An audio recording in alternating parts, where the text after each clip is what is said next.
Good morning, ladies and gentlemen. Why don't we begin? We have a full discussion planned. Welcome to the Council. My name is Steve Wiseman. I'm a former correspondent, among other things, for the New York Times in South Asia, and it's a pleasure to be back at the Council with so many friends that I can see in the audience. And it's a pleasure to preside over this panel, Integrating the Region and Bridging Differences in South Asia and China's relationship with India and Pakistan. So as you can see, I won't make long introductions. We have a great panel. Shahid Javed Burki, who's the former finance minister of Pakistan and former vice president of the World Bank. Jayant Prasad, Director General, Institute for Defense Studies and Analyses, and former Indian ambassador to Afghanistan, Algeria, Nepal.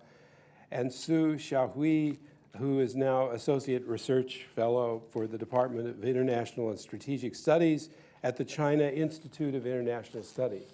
So the focus this morning is on the economic integration and bridging the differences in South Asia. And I'm throwing a bit of a curveball. I'm going to start with our Chinese participant, Ms. Su, because I think the economic progress and integration of the region, everybody would agree China is the indispensable focus right now, certainly from Washington's perspective, with its fascinating ambitions for a major infrastructure program throughout the region.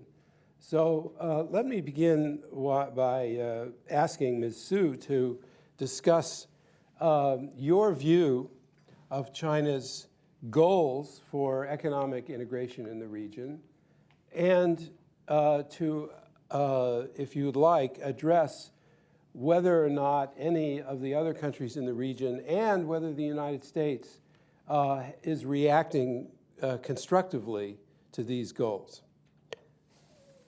Okay, so the first I will begin with China's initiatives, the so-called Belt and Road initiatives. We have a lot of names, One Belt, One Roads. Actually, there's two parts. The first part is Silk Road Economic Belt, and second part is the 21st Century Maritime Silk Road. To make it easier, it's called Belt and Road initiatives in China. Well, it was a big plan initiated by China's head of the country, President Xi Jinping, in the year 2013. And after that, the Chinese people, the academic people and officials were asked again and again what was China trying to do. And I have to say that some neighboring countries got panicked when they heard ideas. Well, China has some strategic plans in the region, and there's a lot of consideration behind the ideas. Well, the first thing I believe China is trying to do is to boost the economic development. Well, in recent years, you may notice that in President Xi's term, China has been acting in a different way than in previous years. It is very obvious. In the economic fields, China is trying to make more voices or provide more public goods. And in the security fields, it is the same. Since the China's leadership has said clearly that we need to address the security issues in a sustainable way, which means that we will depend on the development of the region. So the economic public goods or the economic initiatives made by China is a part of China's big plans. And the Belt and Road initiatives and the AIIB, as you may be interested, are some interesting ideas or big ideas proposed by China. The first thing I suppose China is trying to do is to boost the regional economic development. There has been a lot of calculation inside China based on the data from the ADB and other economic sectors, saying that in Asia and a lot of countries may need investments in infrastructure construction. And it is said that from the year 2010 to 2020, the South Asia may need 2.6 trillion US dollars for the investment. And at the same time, China believes that the investment in infrastructure construction may have some more effects. One thing we always talk about is that $1 will bring $3 to $4 in other sectors. So this is widely believed in China, and this is not a slogan or propaganda.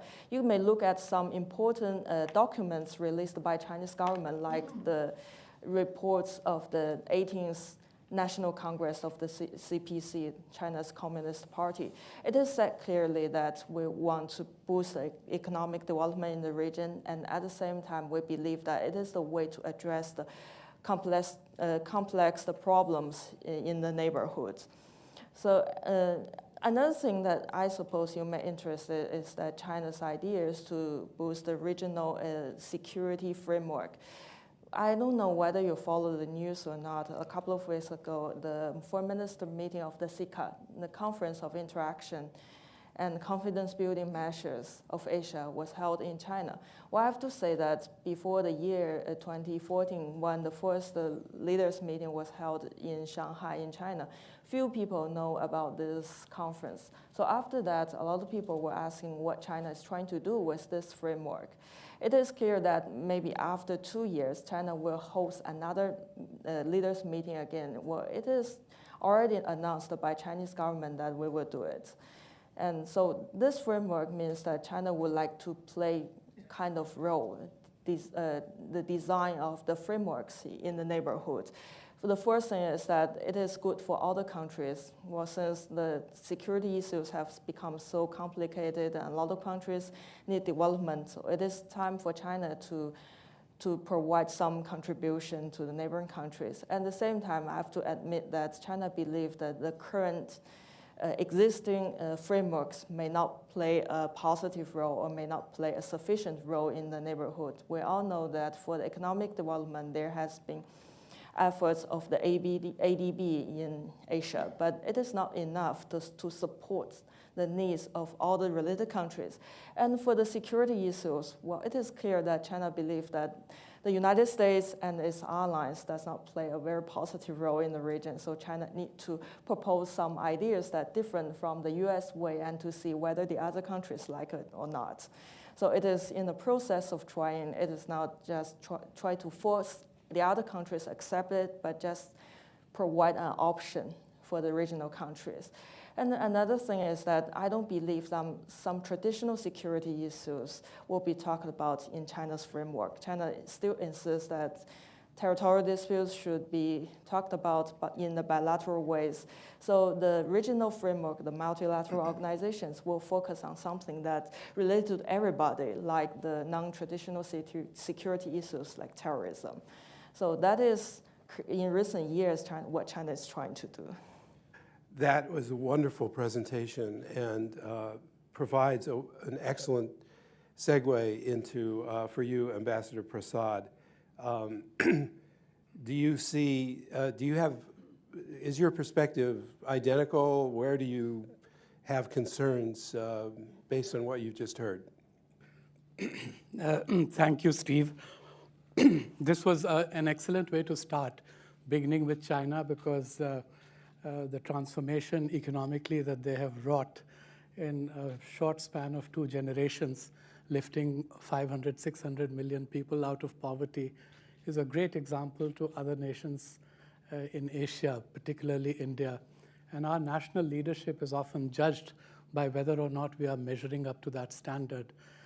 And Sue has well begun.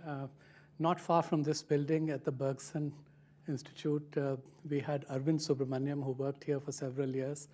He wrote a bestseller which did very well in the US, but did even better in China, called Eclipse, Living in the Shadow of China's Economic Dominance, where he begins the book with a hypothetical scene of a US president walking into the office of the Chinese head of IMF, asking for a $3 trillion short-term bailout for balance of payments. So, so we are starting from that point. In China, we have become very friendly in our conversations. And so sometimes when the guard is down, when India and China are put on the same platform, the Chinese, those who are very friendly to us, remind us that China is there and India is there. So India has a long way to go. Looking at the One Belt, One Road initiative, this is an emblematic Chinese initiative. Whether it's driven by internal factors or not does not matter. The combination of the two, the SREB, Silk Road Economic Belt, and the 21st Century Maritime Silk Road, it's cataclysmic in its conception.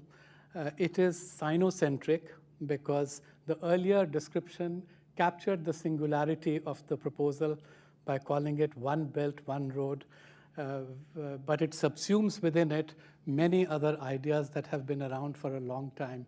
And so it's now rightly called Belt and Road. We call it in India One Belt and Many Roads, one belt being the global belt.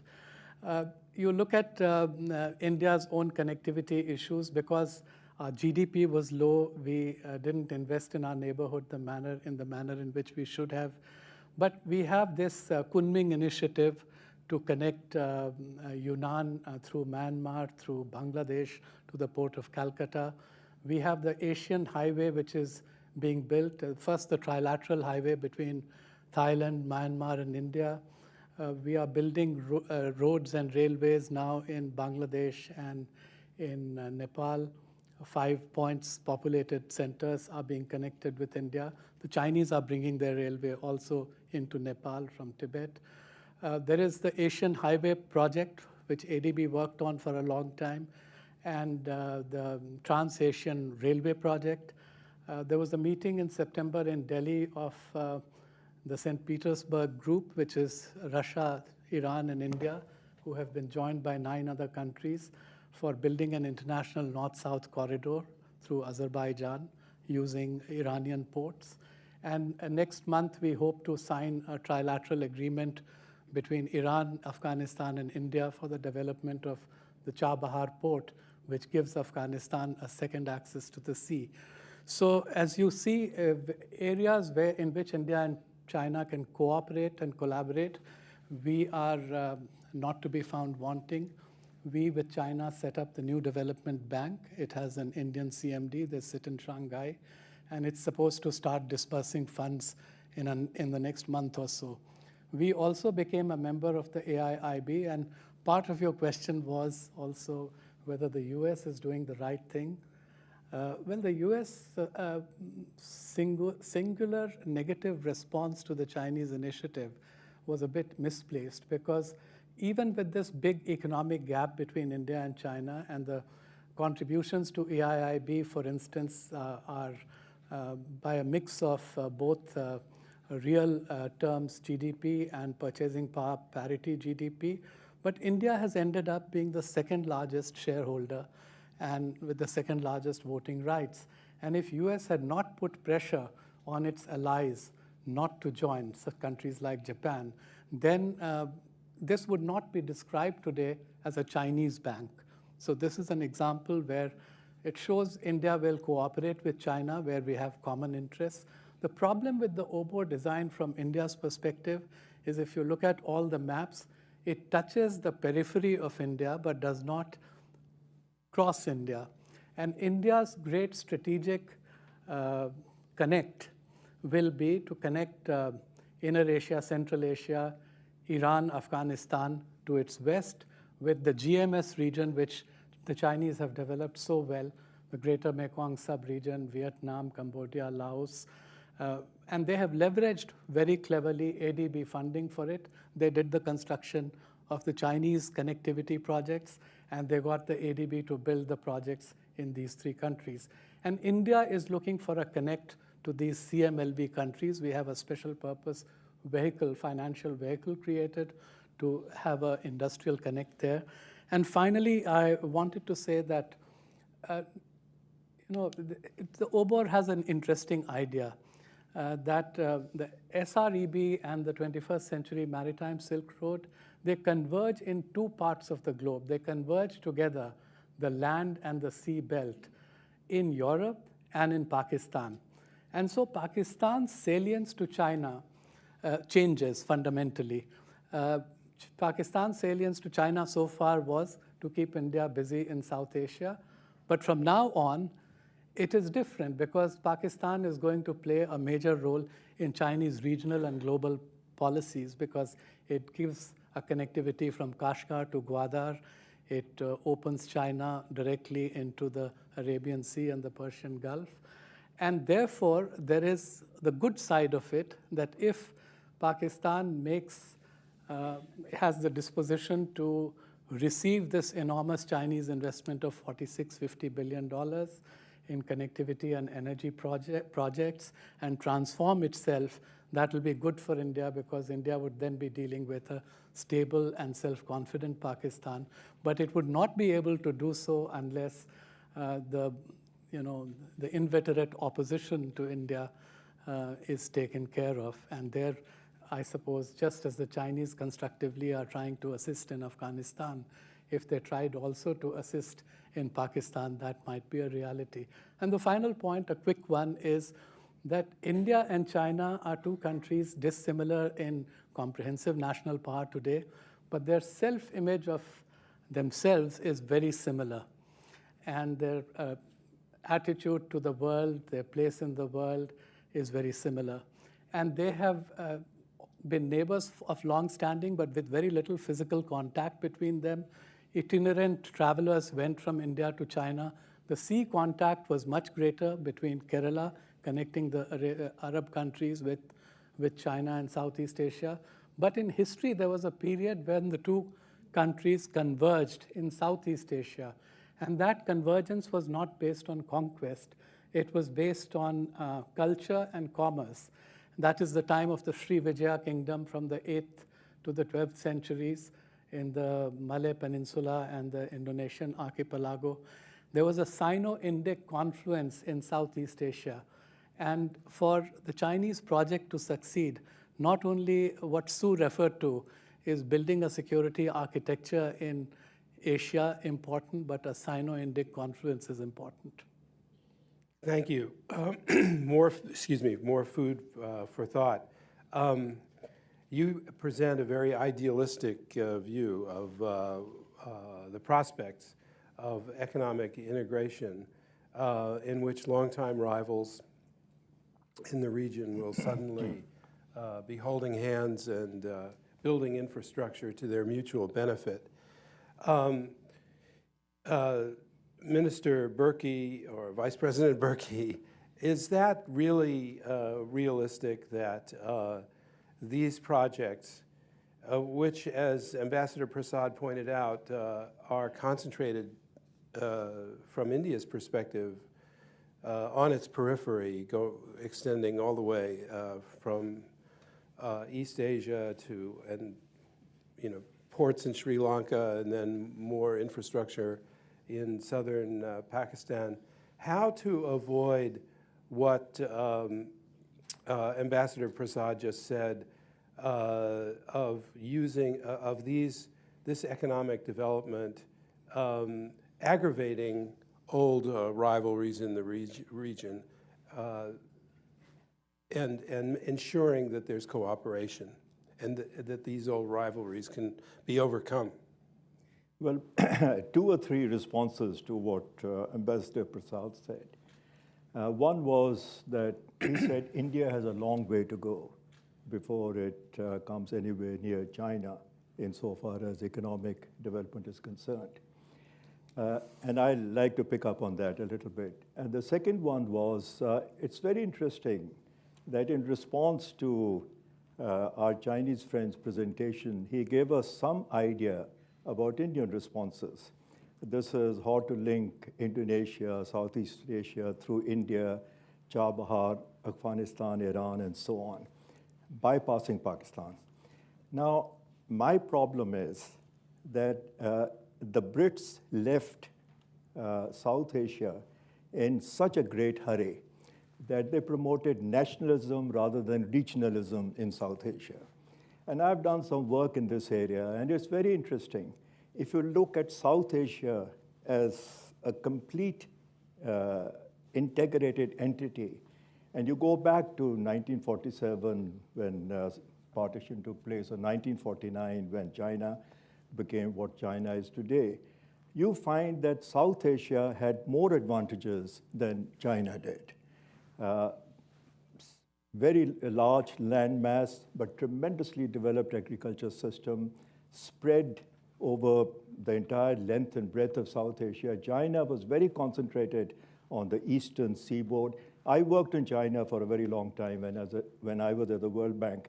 And whenever I met with the senior leaders of China, they would say to me, you've got to remember that we have 25% of the world's population, but only 11% of the world's cultivable area. Indian subcontinent didn't have that kind of problem. Now, what happened is that in the Indian subcontinent, nationalism became the main preoccupation of policymakers, and regionalism was totally discarded as a way of dealing with its own economic prospects and also matching China's growth. If you look at the last 35 years, it's very interesting that China's GDP has expanded 32 times. Chinese economy today is 32 times larger than what it was in 1980. The subcontinent's economy, if you combine the GDPs of mainland South Asia, is only 8 times. So that's how far South Asia has been left behind. And my view is that has happened because of policies which encourage nationalism rather than regionalism. And if you can somehow or other overcome that through political will, then I don't think India has a long way to go, Ambassador. I think India can go pretty fast if it begins to act in a regional manner rather than in promoting its national interest. Now, coming to China, it's very interesting what the Chinese are doing. And I look at it somewhat differently from what other people have looked at this One Road, One Belt project. My view is that China has decided, given the fact that their previous development was focused entirely on the East Coast, that they have to develop their Midwest and their Western part. And the only way they can do this is to usher in a new development paradigm. And in this paradigm, land-based commerce is going to be the most important element. I was in Astana 3 or 4 months ago, capital of Kazakhstan, and I didn't know this before I went there, that they have an enormously large project, somewhat similar to what they're doing in Pakistan. So you have these two parallel roads going from China to the Arabian Sea through Pakistan, and then several thousand miles north through Kazakhstan. I made the point in Astana that it is very important to connect these two by north-south linkages. And the Chinese, there was a large representation of Chinese at this seminar, and they came to me and they said, you're making a very interesting point, but Afghanistan has to settle down. And this is very much in our plan.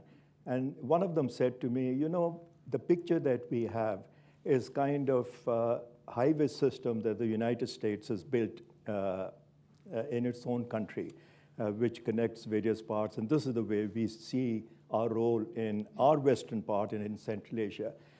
So my view is that this is a game changer. And I think India has to take the leadership to become a part of this game, rather than, you know, these things, how do you bypass Pakistan and so on and so forth. That's a nationalistic response to what needs to be done. And I'm putting onus on India because India is 80% South Asia in terms of its economy and population and so on. And we know from other regional associations, unless the anchor economy shows initiative, shows foresight, imagination, et cetera, no regional project can take off. And India, therefore, has to take the lead. If it does not, my fear is that this particular Chinese development paradigm will simply hive off Pakistan from South Asia. And within, my guess is 5 to 10 years, Pakistan will become a much more central player in Central Asia, Western Asia, and so on, and turn its back towards South Asia. So that's one take on what I think is happening at this point. Thank you. You don't have to look at the further than the American presidential campaign to see that the attitude in Washington is toward China's rise is in flux. And you all referenced the U.S. skepticism of the Asia Infrastructure Bank, and perhaps even of the entire Belt and Road Initiative. I can't be and don't want to be a mouthpiece for Washington policymakers, but I wonder if they were here, and some veterans are in the audience, if they would wonder if you all are being naive about the possibilities of and the implications of all of this. But in particular, I just want to ask you quickly to assess, in this context, whether the U.S. is going about these developments in the right way, for example, by forming its own trading bloc with the Asia-Pacific region that includes Japan, but at least for now, does not have plans to include China. Is this a constructive approach? Why don't you begin, Ms. Su? But let's have, if you can, some quick answers so we can go to the floor. Well, I have to say that in China, there's also suspicion about U.S. designs like TPP. If you ask the Chinese people, how do you feel about TPP? Well, I suppose if he knows what TPP is, he will speak in this way. Well, it is kind of designed by the U.S. to try to exclude China from kind of economic framework, and the United States trying to lead the world order for economic development. Well, I have to say that there has been suspicion between China and the United States. Well, the problem may be that in recent years, China has been making a lot of progress, and the United States believe that everything China is trying to do is kind of counterbalance against the U.S. Approaches. Like the AIIB is something to replace the World Bank, and the Boao Forum, as you may know, is kind of Asia Davos. And I have to say that the CICA is another thing like the Shangri-La dialogue in China, and another framework brought up by China to make China's friend circle. So I don't believe it is easy to eliminate all the suspicion or concerns from both sides. But what China is trying to do is to try to reach out to the other parts of the world, including the United States, to make the other countries believe that China is not trying to driving out the United States out of Asia. The first thing is the cooperation between the AIIB and the World Bank. I heard the president of AIIB talking about the cooperation months ago. So it is something that when the AIIB was in the process of establishment, the president was thinking about to try to cooperate with other institutions like World Bank in the world. And now we have seen that they are moving together, and we will witness the process possibly in May this year, in May or in June this year. And another thing is about the Silk Road. I know that the United States also has a Silk Road. It's called New Silk Road Project. I remember years ago when it was not called Silk Road, it's called the Great Central Asia or something like that. In China, there has been a lot of discussion on this project, saying that the United States was trying to do something really big in Central Asia and in South Asia and try to make it a strategic plan. But after calculations, both in the academic field and in the official departments, well, China believes that it might not be totally bad news for China.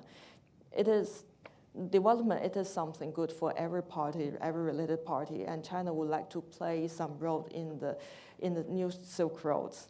And It is the same like the Belt and Road Initiative. Well, it is a big plan, and China believes that if the United States would like to be part of it, it is good news. I remember last year a delegation from Department of State visited my institute talking about the Belt and Road Initiative. They asked a lot of questions about what we are trying to do. And the good thing is that we heard people from the delegation speaking clearly that the United States would think about how to link the two things together and to make cooperation or coordination between two big plans.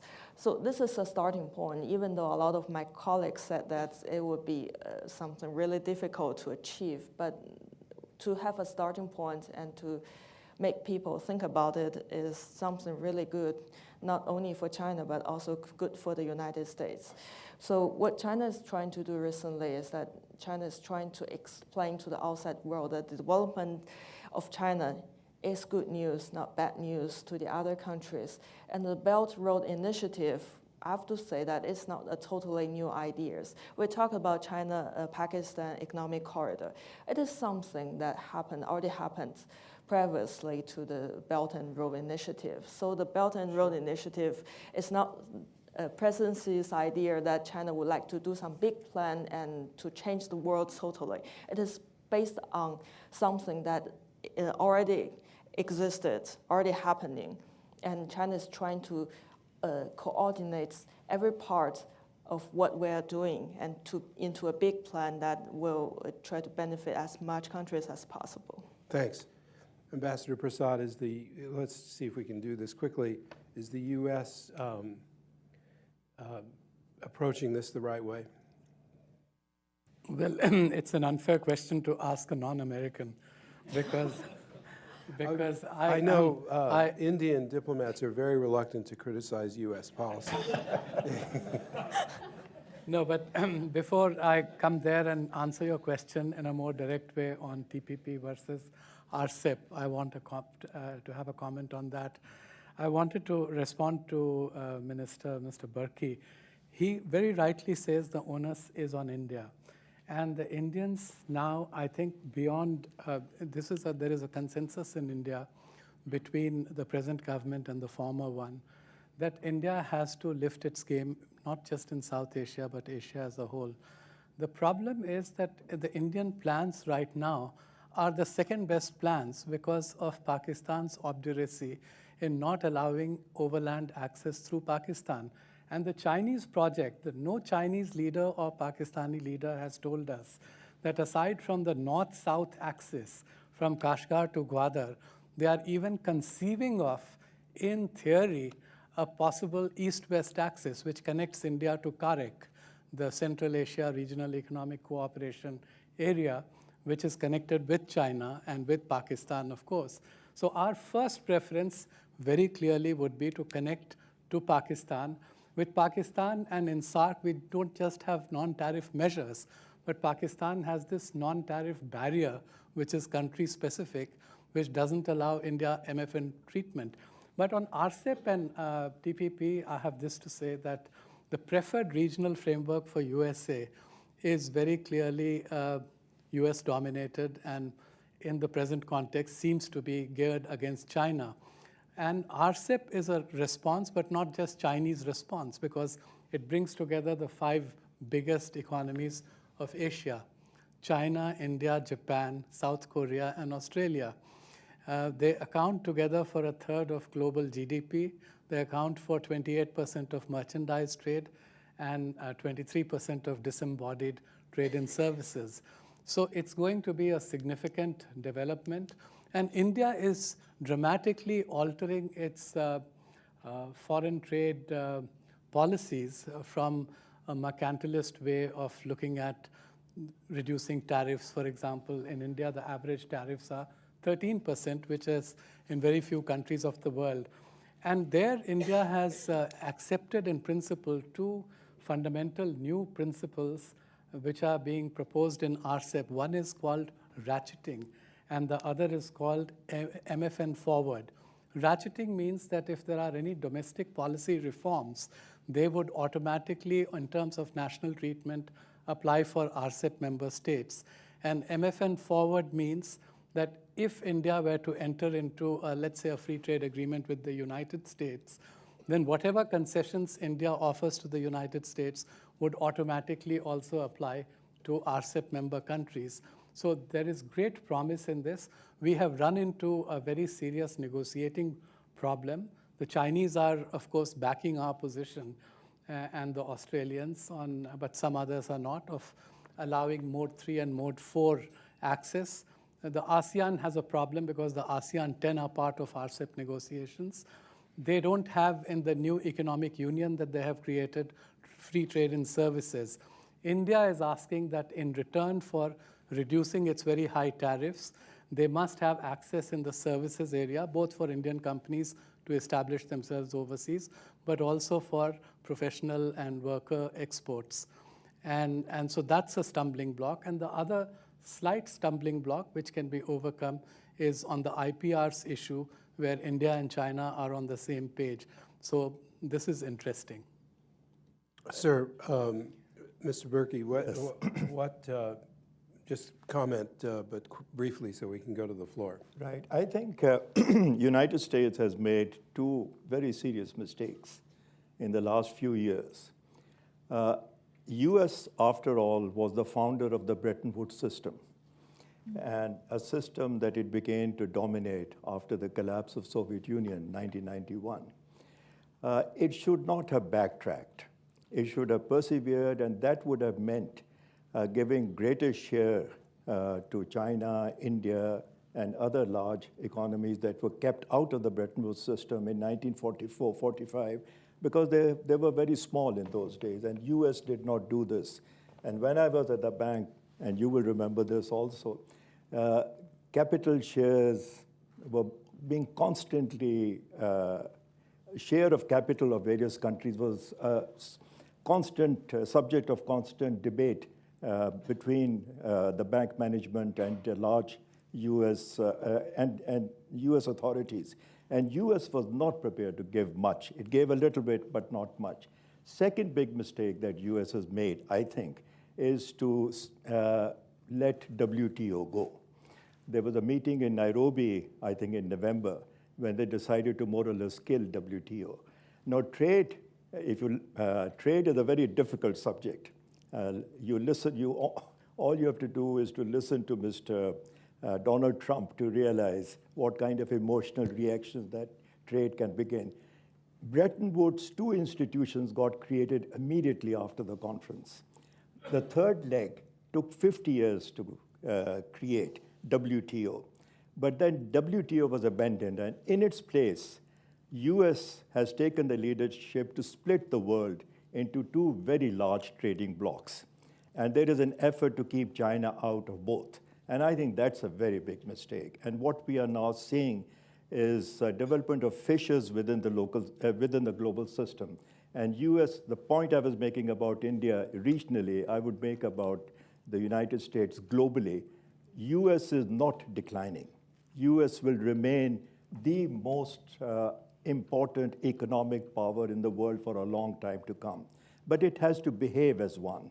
And that means providing it leadership and not taking this easy way out, finish off WTO and we'll do TPP and Transatlantic Pact and so on and so forth. So I think mistakes are being made, and US has to think long rather than short. Just one point about thinking long.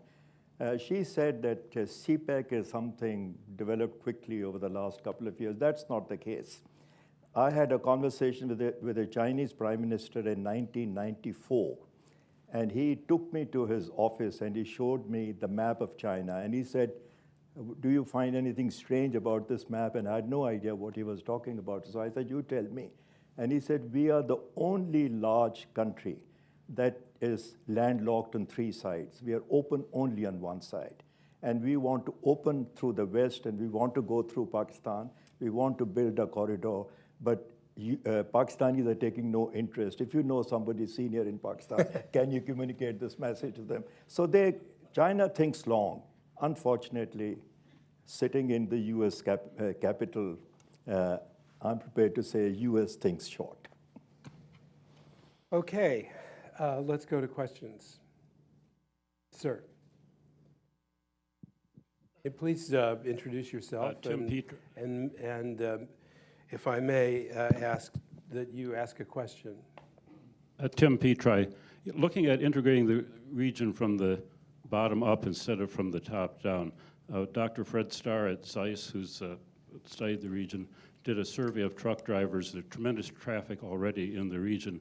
And their largest problem wasn't terrorism or anything else or bad roads. It was corruption from governments largely crossing borders. Is there anything that is being done on a regional basis to not just lower tariffs, but lower non-legal barriers to trade? Which of you would like to pick up on that? None of the I countries can here start are again. involved in corruption. I'd like to respond to Ambassador Prasad's comment that India has been seeking access through Pakistan to Afghanistan and so on, and Pakistan is not prepared to do that. My view is never take a Pakistani no as the final answer. Correct. You have to press Pakistan. And if you do analysis, something I have done, Pakistan benefits much more from giving transit rights to India, to Afghanistan, than India does. And that message has to be given to Islamabad and Pakistan relentlessly. I was troubled when I saw the agenda of the last two meetings between the senior leaders. Trade, connectivity was not mentioned at all. It was all same thing, Kashmir, Sir Creeks, Siachen, and so on and so forth, and terrorism. On terrorism, there is an exaggerated view of what's going on in the United States, in Pakistan. Whenever I go to Pakistan, my American friends tell me, please look after yourself.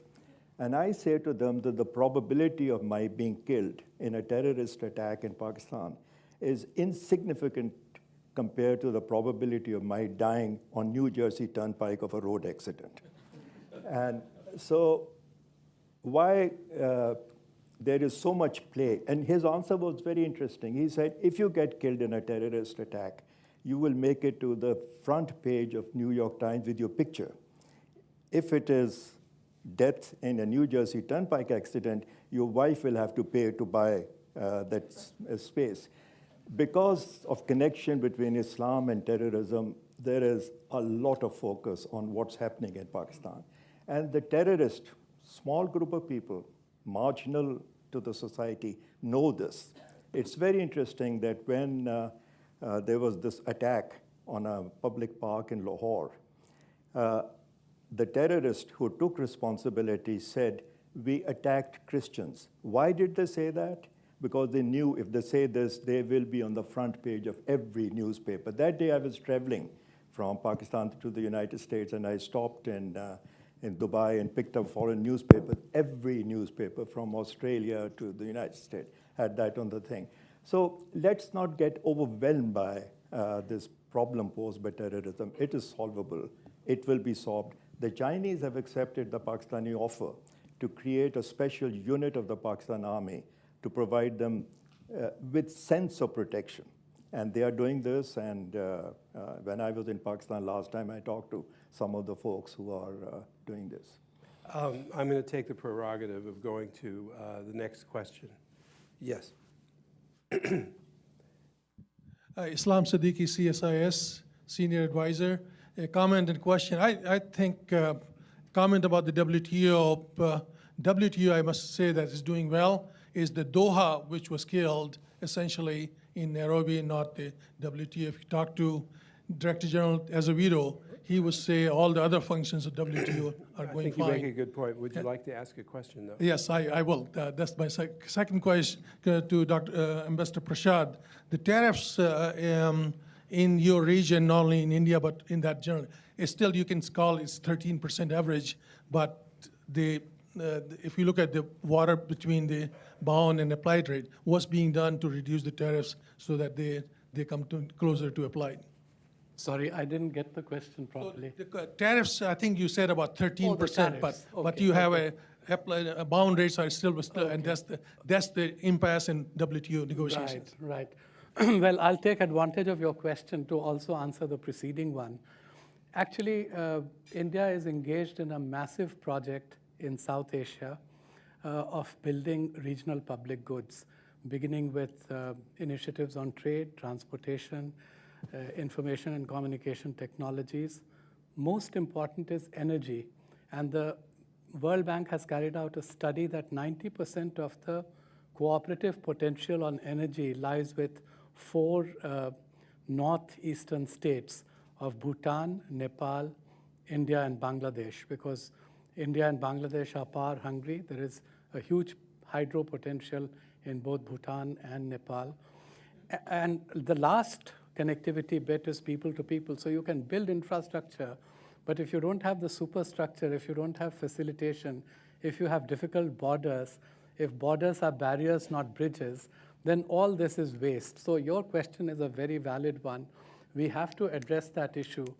We have looked at an ADB Institute study, which just came out 2-3 months ago, which says that India-ASEAN trade has galloped faster than India's trade with other parts of the world.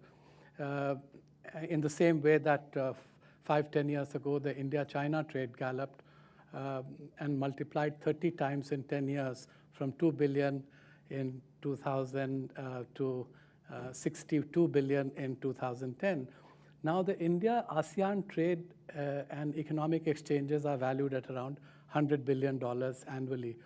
The study says that if the tariffs are going to be down as a result of RCEP, we also have FTAs with a number of ASEAN countries now. But if there is a 50% reduction in non-tariff measures and 15% improvement in reducing logistics cost, then the India-ASEAN exchanges can go up by a factor of 5, which means that in terms of trade and investments, the gains would be $500 to $600 billion annually.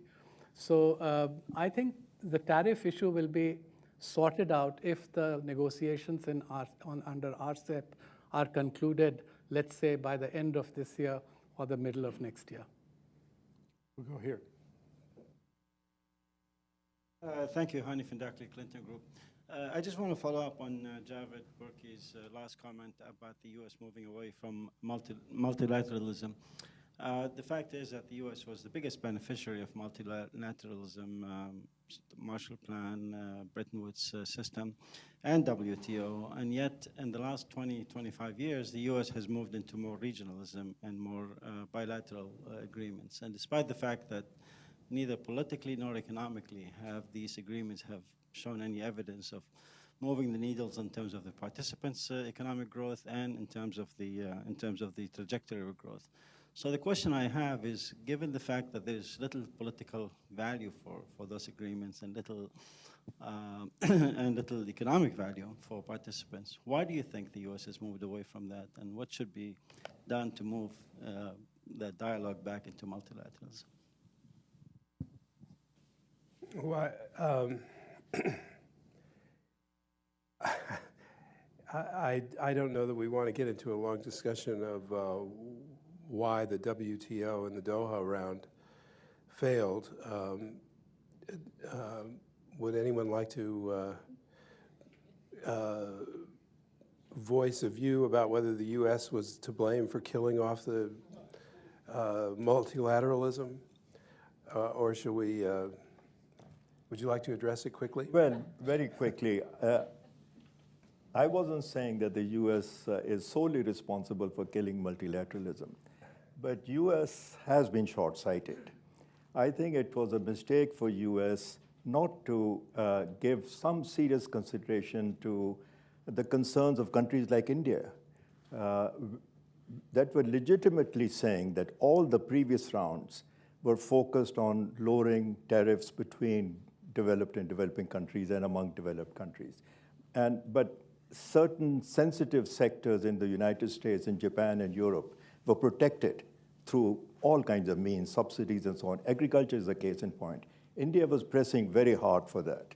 And nobody in the United States was prepared to give in to that. And that, I think, ultimately the Indians and I guess other people walked out. Your point that a lot of things are still happening in WTO, that's absolutely right. I wasn't saying that WTO as an organization is dead. I'm saying that WTO, in order to keep moving, had to have success in Doha round, and that has been killed. Okay, we'll go. May I? Yes, please. From China's perspective, that there's some driving force behind the changes of the U.S. behavior. One thing we believe that is the United States is trying to concentrate on important things. Well, in recent years in China, we still believe that the United States is the only superpower in the world, the most powerful country in the world, and China cannot compete with the United States in many fields like economic, military, political strength, everything. But at the same time, we notice that there has been some adjustment of the U.S. behavior. One thing is that the United States cannot export so much as it did in previous years. Like in Asia. Not what? Spread its strength. Oh. It's not that powerful. Right. Like in Asia Pacific, the United States rely on its allies to burden the responsibility. Well, it is a sign that the United States is focusing on some important things and like its friends or partners to help on the other things. For the economic framework, I believe that the political will is really important. Look at TPP. Well, I believe that behind the TPP, there is very strong political will from the United States and other partners. If behind the WTO there's such strong political will, I don't believe it will be that.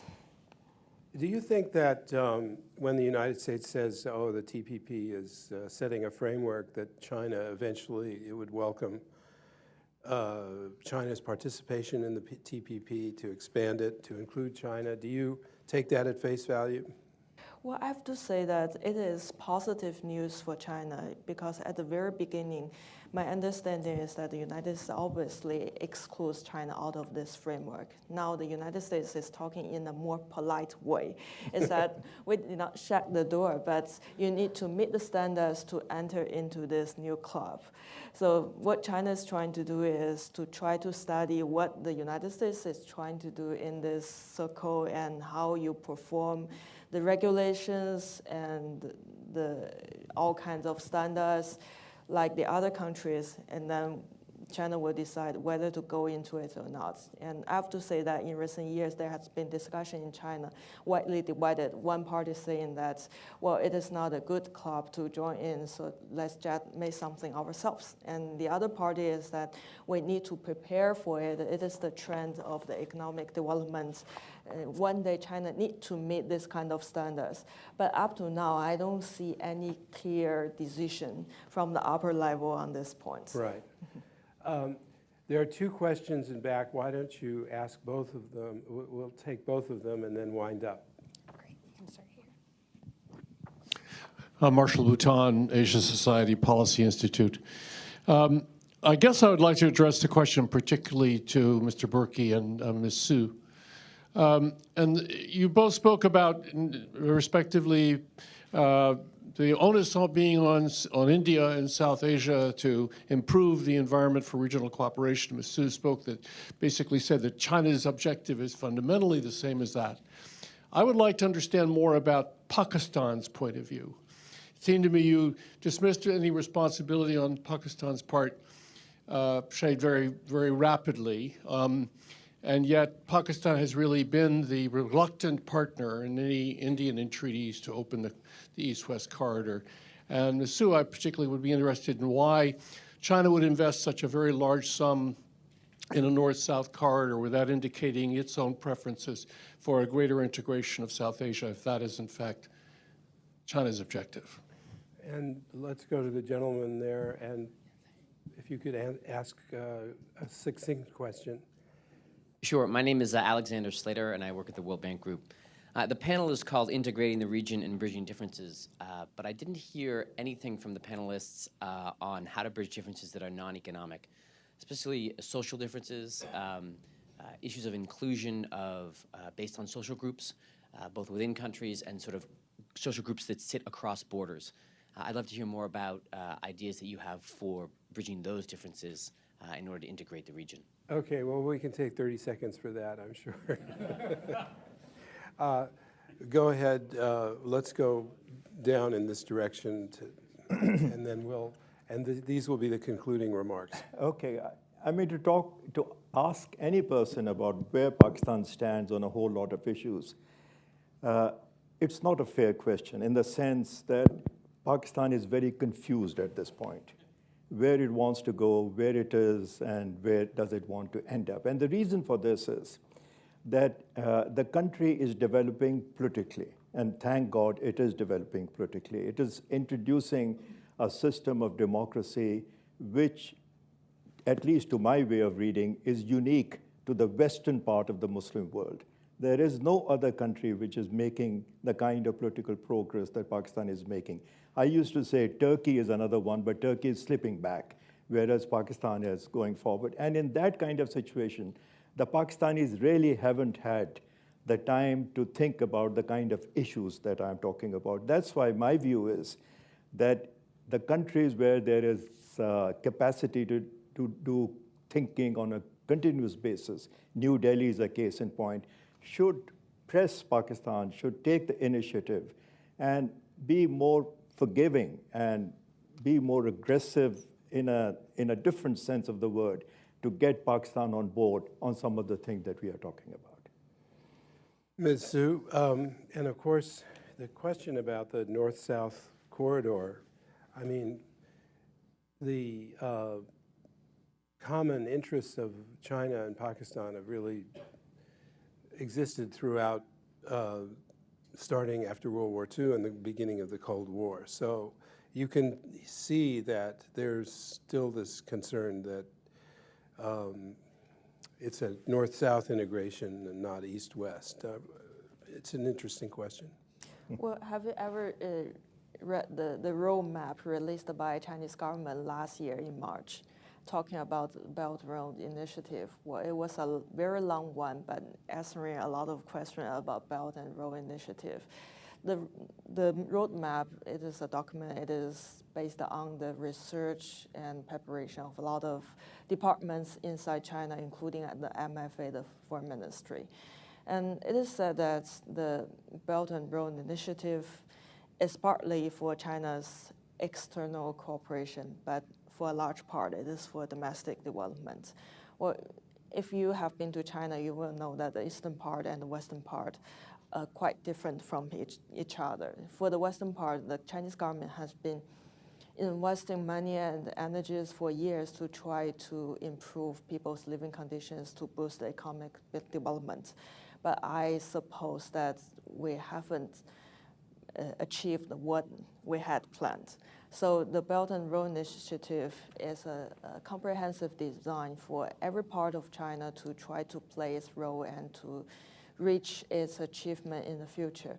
And for the western part, I believe that the cooperation with the other countries like Pakistan is a way to boost the economic cooperation and to boost the domestic development of the western part.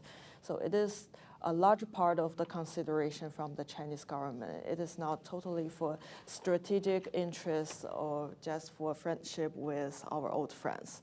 So this is my understanding. And for the Belt and Road Initiative, it is a multilateral design. It is not only built one belt and many roads, and it is something that's beyond the infrastructure construction. Like China would like to reduce the barrier of trade, like to boost people-to-people exchange. That is the thing that to try to narrow the gap. Ambassador Prasad, make some final comments, and I'm afraid the last question was so interesting and open-ended we'll not be able to do it justice, but why don't you wind things up? Well, I'll address the completely last question on inclusive growth. You see, India's pursuit of the inclusive aspect of growth brings it into a kind of confrontation with the rest of the global community, because China has brought about inclusiveness through a different method, which was partly forced, which we can't do. We have to work through democratic processes. And this is the main stumbling block which United States did not understand when we took a line on the livelihood issue related to agriculture. Once US negotiators understood this, there was a trade-off immediately after quiet negotiations between what we were seeking and trade facilitation. But the larger question that you raise is a very relevant one. Of course, the Asians accuse the World Bank of turning away from infrastructure, which is why NDB and AIIB have a certain traction in the imagination of Asians, because World Bank now does mostly social stuff. But that social aspect is important. Climate change, for example, affects lives. And it affects three major things. It affects water, it affects energy, and it affects food. And in South Asia, for example, including China, because three of the most massive rivers of South Asia originate in China, the Indus, the Satluj, that flow westward into Pakistan through India, and the Brahmaputra, which takes a curve around the Arakans and flows into Bangladesh. We haven't even started talking about management of the Himalayan ecosystem. There is a big slow shift, an unmistakable shift in the monsoons. The glaciers are melting. It's going to affect not just South Asian economies, but potentially the global economy. We are not talking of joint river managements. We don't share river data around the year between upper riparians and lower riparians. So I'm ending on a sober note that there is this great global shift from the north and the west to the south and the east, which explains a little bit US diffidence and its turning away from its own genius in building international institutions, including the World Bank. But I think we all have to work cooperatively in these very difficult areas, some of which I'm afraid we haven't addressed. That's a beautiful summary. Thank you very much. I think we can all agree that this was a great panel. Asia is in desperate need of infrastructure. How we get there is one of the great challenges that we all face.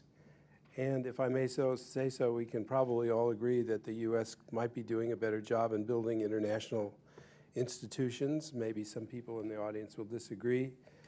But a panel like this really contributes to everybody's understanding toward those goals. And I want to thank you very much and thank the Council for inviting me to moderate today, and meeting adjourned. Thank you.